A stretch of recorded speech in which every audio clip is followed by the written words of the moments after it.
கத்திரமானதாக இன்றைய வசனம் ஆமோஸ் 3 அதிகாரம் 7 வசனம். கர்த்தராகி ஆண்டவர் தீர்க்கதரிசிகளாகிய தம்முடைய ஊழியக்காரருக்கு தமது ரகசியத்தை வெளிப்படுத்தாமல் ஒரு காரியத்தையும் செய்யார். கத்திரமானதாக இந்த வசனம் பார்க்கும்போது கர்த்தர் எந்த ஒரு காரியம் செஞ்சாலும் தம்முடைய ஊழியக்கார தீர்க்கதரிசிகளுக்கு சொல்லாமல் செய்ய மாட்டார் வேறு சொல்லுது. உலகத்தின் காரியங்களாக இருக்கட்டும், தேசத்தின் காரியங்கள் எல்லா காரியத்தையும் கர்த்தர் வெளிப்படுத்தான் செய்கிறார். அப்படி இருக்கும்போது குடும்பத்துலேயுமே உள்ள காரியத்தை கர்த்தர் கண்டிப்பாக வெளிப்படுத்துவார். நம்ம கர்த்தரை நோக்கி கர்த்தர் பிரியமாக இருந்து கர்த்தரை நோக்கி பார்ப்போமானால் உங்கள் குடும்பத்தின் காரியத்தையும் கர்த்தர் கண்டிப்பாக வெளிப்படுத்துவார்.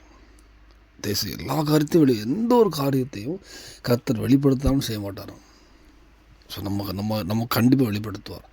ஆனால் வெளிப்படுத்தி அதை எப்படி நம்ம எடுக்கிறோம், கர்த்தருடைய சித்தத்துக்கு ஏதுவாக நம்ம பாவம் செய்யலாம், ஏதோ ஒரு பாவத்தில் ஒரு மீறுதல் பிரச்சனை வருது, ஒரு தண்டனை வருதுன்னா அதை உடனே நினைவேயின் பாவம் வார்னிங் வரும்போது அவங்க அதில் மாறுறாங்க, மன்னிப்பு கேட்டு ஃபாஸ்டிங் இருந்து அதில் மன்னிக்கப்படுறாங்க.